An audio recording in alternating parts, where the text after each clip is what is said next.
Hello, everyone, and thank you for joining us today for a look at some of the best and most useful resources in the DCLS database lineup. We're certainly not going to cover the full array of databases that DCLS offers to our patrons. We are going to focus on a couple of the key subject areas which we felt best serve the community that we see on a daily basis. We're going to talk briefly about why to use our databases, and then we'll dig into looking at, again, those 4 subject areas to point out the most helpful resources in the area of homework help, genealogy, lifelong learning, and careers and business searching. Today, I'll be joined by Sarah Ahmed from the Upper Darby Sellers Library, Laura Kuchme from the Middletown Free Library, Joyce Plattfoot from the Haverford Township Free Library, and Annie Leppley from the Radnor Memorial Library. I am Ken Norquist, and I am with the Lansdowne Public Library. So very briefly, Google versus our databases. Google is an amazing tool. There's a reason why Google's name has become a verb. They are the best at what they do. And what they do is provide you with an enormous amount of information in a fraction of a second on any given topic you can think of. And that's enormously powerful. However, the sheer strength is also their weakness in that Google can very quickly and easily overwhelm with information, whether that's a patron who's overwhelmed with too many options or a patron who believes too readily what Google provided as the only trustworthy answer.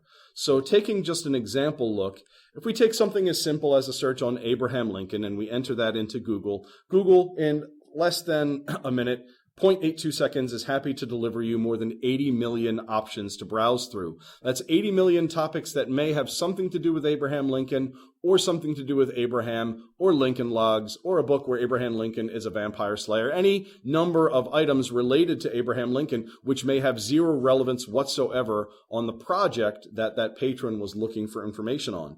If I take that same number of keystrokes and I type in the name Abraham Lincoln to one of our databases like the History Online products, you'll see that instead of millions and millions, you're getting just over 1,000 sources. Each of those is thoroughly vetted, is completely trustworthy, and tied directly to that search topic.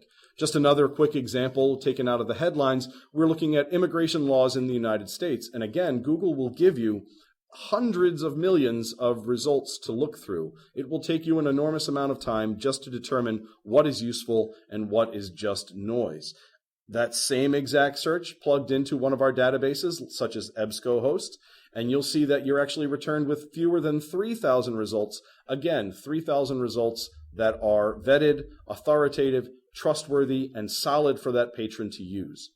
Google is amazing at what they do, and they do a host of things. But again, the sheer volume of information they provide, or how loosely that information might be related to your search topic, can often be a problem for a patron. Google is a hammer. A hammer can be wielded very, very deftly, and so can Google. But for the average patron, one of our database searches will serve them much more efficiently, much more quickly. It is a scalpel, a surgical tool. But in order to wield that effectively, you do have to know which of those databases to plug into or to plug that patron into instead of Google.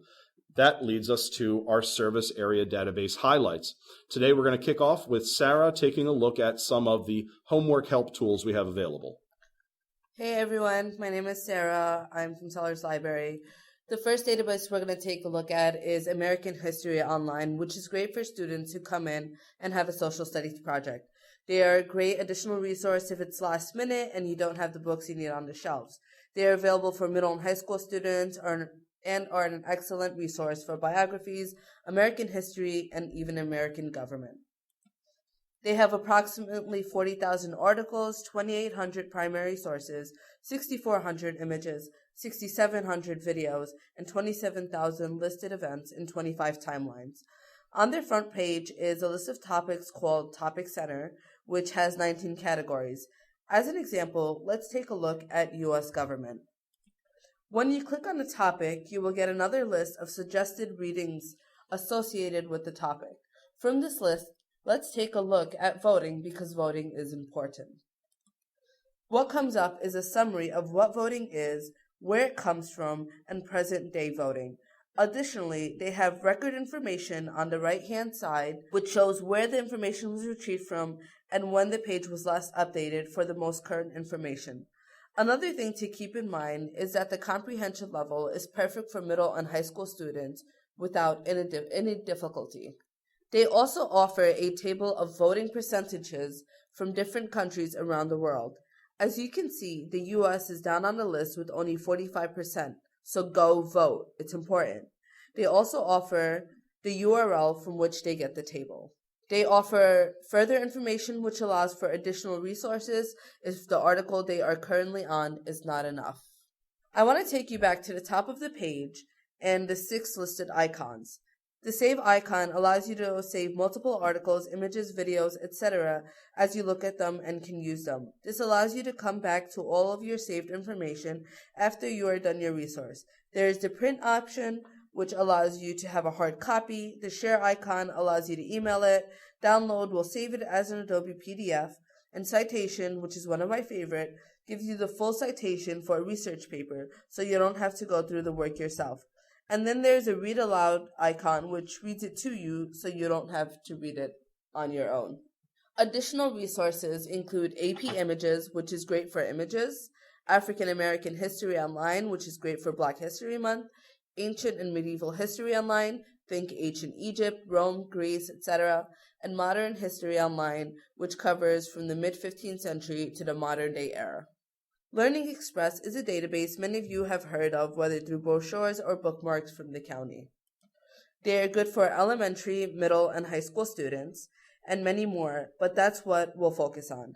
They offer help in math, reading, writing, social studies, and even the Common Core. They offer tests, ebooks, and tutorials. The example we are going to look at is middle school. If we click on middle school, we get a column of math topics, English language topics, social studies topics, and even high school entrance exams, which I personally didn't know was a thing until I saw it on here. The topic we're going to look at is expressions and equations practice, which will give you a practice test. The test allows you to fill multiple choice questions. You can change your answers or even skip questions if you don't know it. They will score the test automatically once you finish and will give you the correct answer with a breakdown of why it is the answer. I took the exam by randomly filling in the answers and got a 40%, which I think is great for not studying and winging it.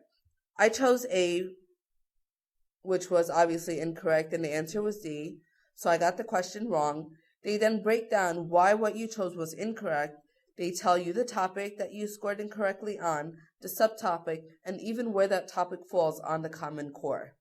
They will also give you a list of recommendations for additional help if you need it.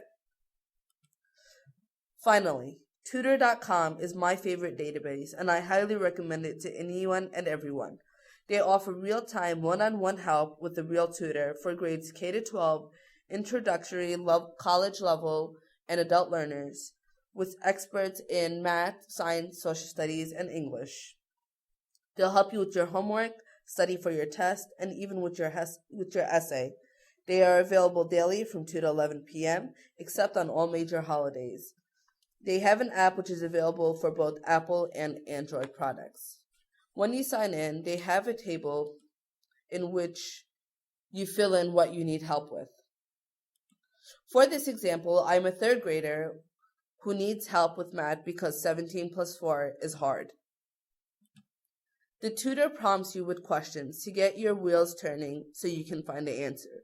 They also offer a whiteboard so that you can draw and visualize your problem. As you can see here on the right-hand side in black, I wrote 17 plus 4 but didn't align it correctly. The answer is obviously 111, but sadly, I was wrong. She then showed me how to write it correctly and found the answer. When I tried to take the answer and leave, she stopped me asking if it made sense and explained it further. DE offers 10 free sessions per week per library card. Each session can last up to 25 minutes. Those 25 minutes can be used for one question or a series of questions. So don't go on until you have all the questions you need help with. And some additional resources to look at is Bookflix, Searchosaurus, and Tumblebooks. Bookflix and Tumblebooks are great for younger children. They have animated stories with moving pictures and words across the screen, as well as music and stories that are read to you.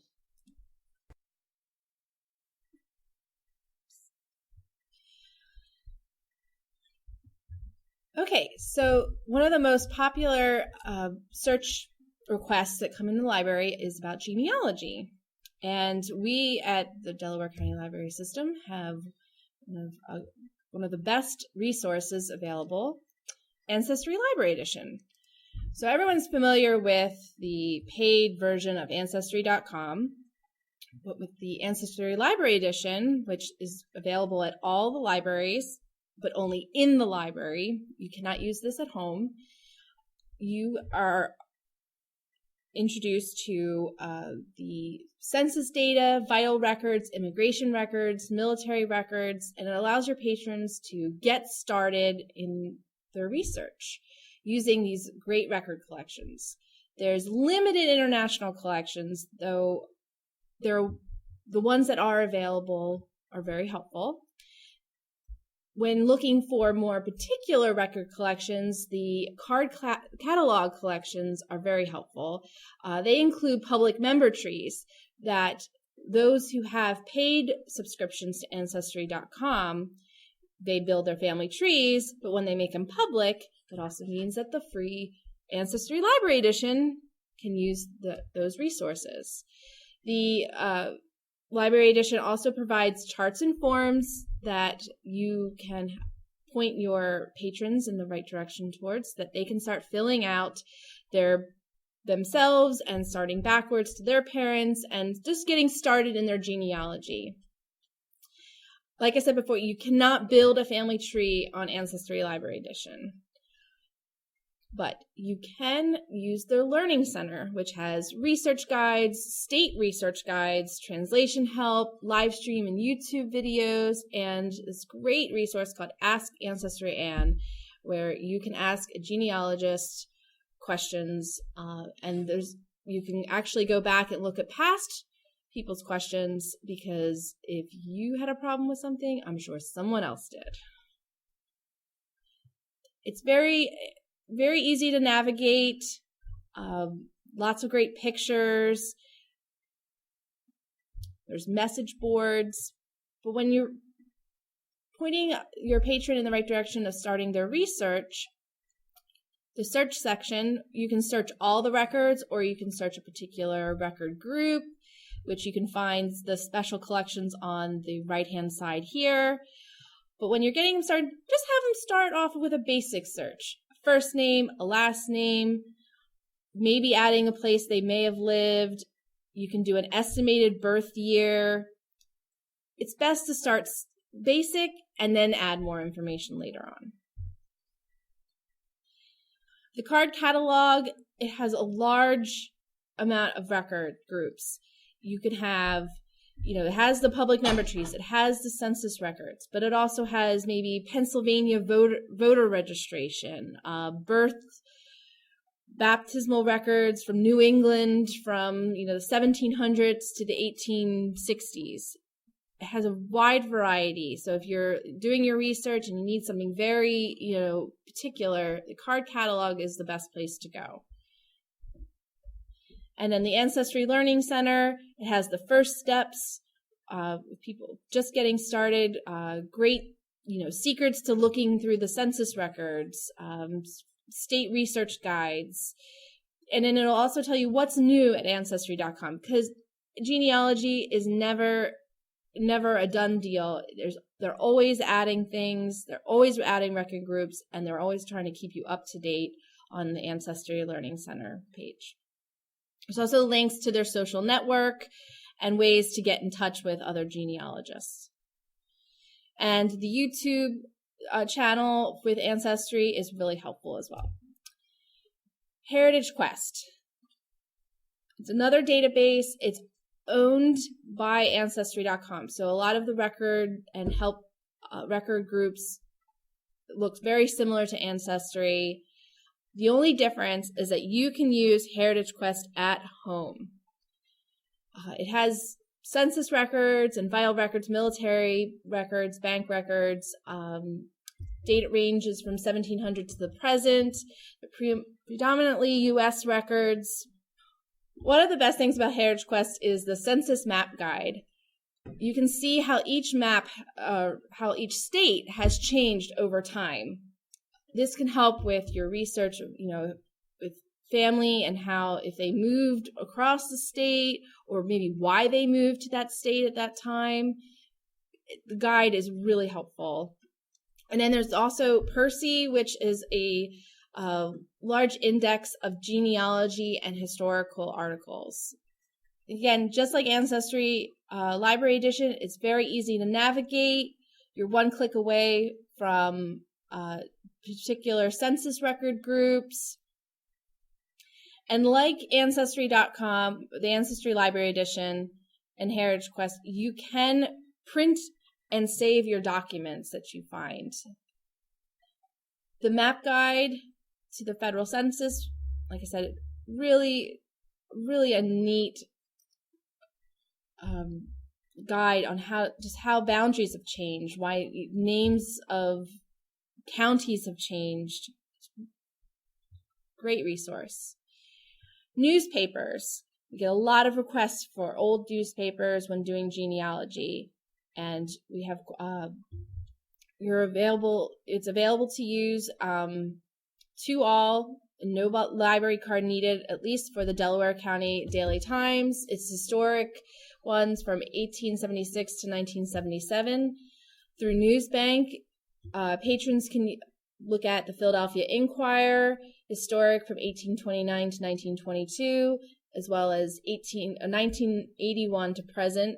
You have the Delaware County Daily Times, 1994 to present. One of the best collections, at least in my opinion, is the Greater Philadelphia Metropolitan Collection, which has the more local papers of Town Talks, County Press, etc., as well as the daily local news out of Westchester.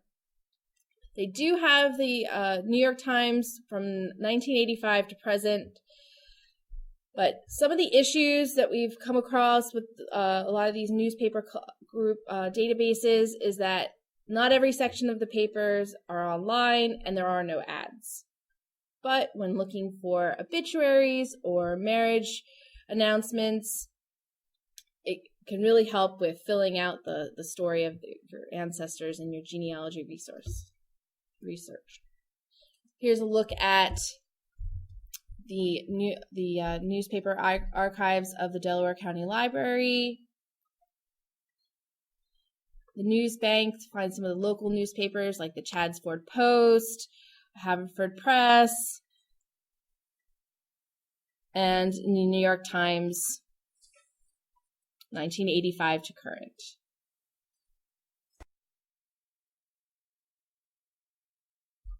And now on to lifelong learning. Our first database is Mango Languages. Mango Languages is a language learning program which provides introductory and intermediate courses for over 69 languages. It includes languages, the popular languages like Spanish, French, and German, as well as a lot of others like Arabic, Cherokee, Danish, Czech, etc. English language courses are also provided for non-English speakers. So you have things like English for Spanish speakers, English for Portuguese speakers. And there's some additional content for languages that goes into information about cultural practices. So you'll find things like information about Oktoberfest in Germany or Carnival in Italy. As you can see in this first photo, Spanish is extensively developed with many lessons. Basic language lessons are covered under the Mango Conversations heading and break down into multiple units, in this case 2, and multiple chapters, in this case 10. Learners can start at the beginning, or they can pick and choose which lessons they'd like. Some languages even offer a placement test to help learners begin at the appropriate lesson. Lessons are provided in both audio and text. So in this lesson on pirate, yes, Mango has a sense of humor, the teacher speaks the phrase, "shiver me timbers," and invites the learner to repeat it. Learners can listen to the phrases being spoken again by clicking the audio button, or they can record themselves saying the phrase using the microphone button. They can also listen to the entire slide again by clicking the replay button. Lessons also include grammatical notes, as in the photo on the right, which warns against using the phrase blow me down to refer to a person because it changes the meaning of the phrase, in this case from an expression of surprise to a way of saying kill him. Learners have the option of setting up an account, which helps keep track of what lessons they completed and where they left off in a particular unit. So Mango Languages is great for beginning to intermediate users. It's beautifully designed and easy to navigate. It allows for some personalization. It includes extra content on grammar and culture. It also has a translation feature found on the main page and a mobile app. All right, our next database is Novelist. Novelist is a reader's advisory tool on fiction books.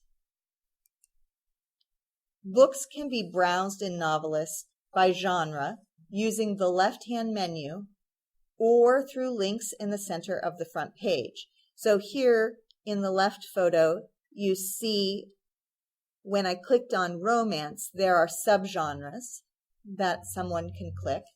Or on the right, there are pre-selected lists based on audience. Books can also be directly searched by title or author. In this slide, you can see some of the information that you would find on Alice Hoffman. On the left is a basic description of the author's writing, along with appeal terms and genres she writes in. And on the right, you can see a more in-depth article written by a reader's advisory librarian about that author and suggested read-alikes. The final way you can search in Novelist is by appeal terms, and this is really where Novelist differs from most recommendation sites like Amazon and Goodreads. Appeal terms refer to the characteristics of a book that make it unique, like witty or character-driven, and they're related to things like character, illustration, pace, storyline tone, and writing style. So in this slide, in the top photo, you can see Novelist suggestions that are based on reflective and thoughtful appeal terms. And in the bottom photo, you can see books based upon my own mix of appeal terms for leisurely paced, intricately plotted, and stylistically complex. And it gave me 174 results. Finally, there's a lot of great contents for us in Novelist, from genre study materials to book display ideas and discussion guides to award lists. They can all be found under the menu items at the top of the page. So Novelist is especially good for us, library workers and librarians, and for patrons who are searching beyond the bestsellers list. It uses descriptive terms based on nuanced appeal terms. It provides added content, such as book discussion guides, display ideas, and book talk recommendations. And I think that its read-alike suggestions, particularly made by librarians, are very good. All right, our final database is EBSCOhost. EBSCOhost is a database that provides content to more than 1,000 periodicals in a lot of different subject areas. So in the old days, libraries would collect particular journals and magazines and keep them for research. Each year, they would gather up that year's worth of magazines and send them off to the bindery. They would come back looking like a book, and then they would be stored on a shelf somewhere in their stacks. So the process of finding an article for a patron would involve browsing those journals individually, or if that particular journal produced an index, using the index, or searching using an abstract, which was a book that cross-listed articles, usually by subject, within a particular time period. And what you would find would be a list of articles published about a particular subject, and you would have to go back and find all the magazines with that particular article in it. It was quite a lengthy process, as you can imagine. Today, a database serves as both the abstract and the place where you can get the article. So in this picture, you can see that I've done a search for articles that have the words Civil War and Confederate soldiers somewhere, either in the bibliographic record or the text of the article itself. The search found 922 results, but I can narrow this list down by using filters along the left side until I get a reasonable number of results to review. And eventually, when I find an article in which I'm interested, I can read it by clicking the PDF full text link or the HTML full text link. Even though EBSCO is usually searched by keyword and subject, as we just did, it can also be browsed by publication. So in this slide, I've navigated through the database using the Publications menu at the top until I found Consumer Reports. Now I can select a particular issue along the right side and see the articles in that issue. Many of the popular magazines that we collect in the county are available through EBSCO. So EBSCO is good for searching articles in journals. It covers a lot of subject areas and includes a lot of mainstream periodicals like Consumer Reports and Publishers Weekly. The last section that we'll be looking at today are career and business-related searches. There are a host of resources in the DCLS offerings to help, but today I want to focus pretty particularly on two particular sources. First would be the Reference USA directories. Now, Reference USA is not an individual database, but rather a collection of databases, each having their different function. These varied databases can help you find information on job hunting, on an individual organization or a company. You can find related news articles, location information about a place you may be wanting to move, or more on the academic side, people can use this tool to dig into the data and the numbers behind any particular company or organization to get a feel for that industry or that marketplace. As I mentioned, Reference USA is a collection of databases, and you'll see on the screen here that there are a number to choose from. The first, briefly, I wanted to point to were the U.S. Jobs and Internships database. This is a very robust tool, and it's nice that it's integrated into Reference USA. However, what this is a direct feed from listings from Indeed.com, which is generally thought of right now, at least, as the leading job aggregate site out there. So this can give you a lot of information about particular jobs and internships. We'll come to that section when we look at a different tool. What I wanted to point to today is the U.S. Businesses Directory.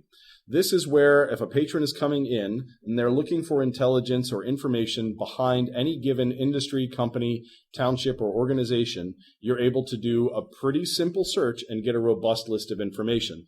As I was hungry when I did my screenshots, I decided to focus on Five Guys Burgers and Fries, and I asked the U.S. Businesses database in this screenshot to show me all of the Five Guys in the state of Pennsylvania. Now notice I just say Five Guys. I didn't spell out a full business name. I didn't give them a particular city or phone number, just these two very loose criteria. I could have just as easily put in Starbucks or any particular company name, or left company name out and just left the city or state information. But what you're going to get from this search is a results list that gives you a clickable link followed by some very basic high-level information about those listings. So in my example here with Five Guys, you'll see executive names, their street address, phone number, contact information.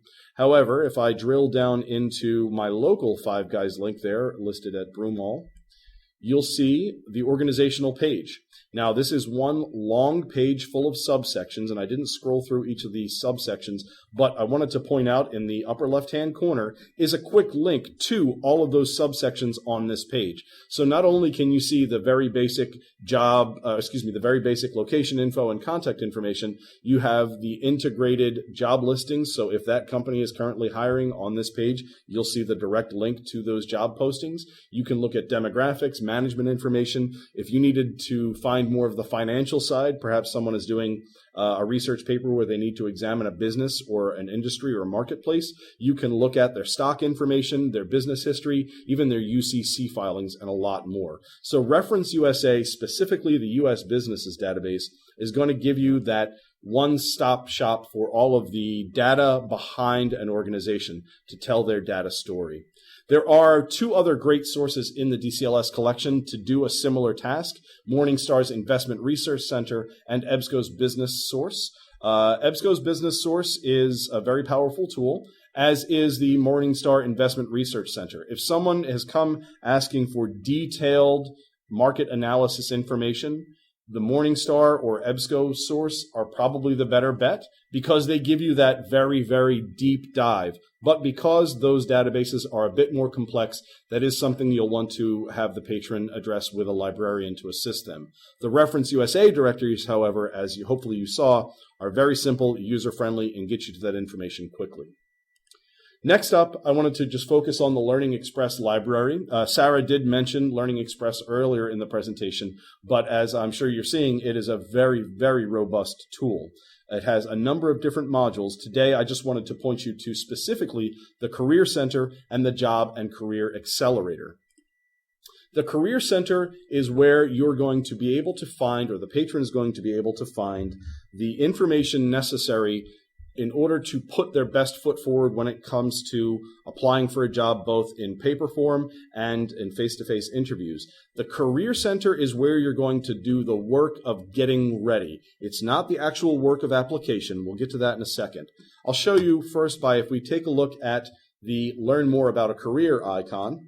And that enables you, on the left-hand side, you'll see this expandable tree where you can drill down into a number of different industries, a number of different career paths, and then, looking to the right-hand side, dig into a number of resources about that particular career path or about that particular job. You're also able to take advantage of their occupational exam preparation module. If you click on that icon, that'll take you to a screen where you're able to see all of the different industries that they cover where some form of certification is required for that position beyond just basic education. This section is unique because not only does it offer just background information and things for you to read, this is where you're able to even dig into practice exams and online modules that you're interacting with to make sure you are ready to take that occupational exam. One final section in the Career Center I wanted to point out, you see in the tabs down the left-hand side, some of the sections we've looked at, there is a section called Job Search and Workplace Skills, and it says create great resumes and cover letters. I wanted to point this out because this is actually not the spot, no matter what that says, where you are creating anything. This is where you are digging into that dynamic set of resources to help you understand how to create a great resume, how to write a great cover letter, how to improve your interview skills and raise your confidence in that interview room. Again, the Career Center in the Learning Express library is the preparation end of this tool. Stepping forward, I wanted to just point out that Learning Express does use, across their modules, a number of icons that are the same no matter which module you're in. The picture with a computer monitor and a check mark in the screen indicates that it's an online tutorial, which they will guide you through a learning module on that particular topic. If it looks like a little bound book with the letter E on the front, that indicates it's a downloadable document or ebook. This is something that you can read online or take offline to analyze at your leisure. Be aware that these are not just 1 or 2 page short guides, but these are deep, deep ebooks on a particular topic. These are giving you hundreds of pages of expert examination and information on a particular topic.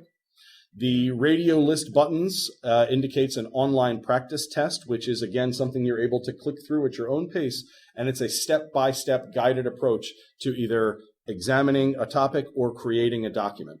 And then finally, the gold JCA icon indicates an online activity which is related to the Job and Career Accelerator, which we're about to step into. But again, if you see the JCA icon, that is indicating an interactive tool, not just a downloadable source.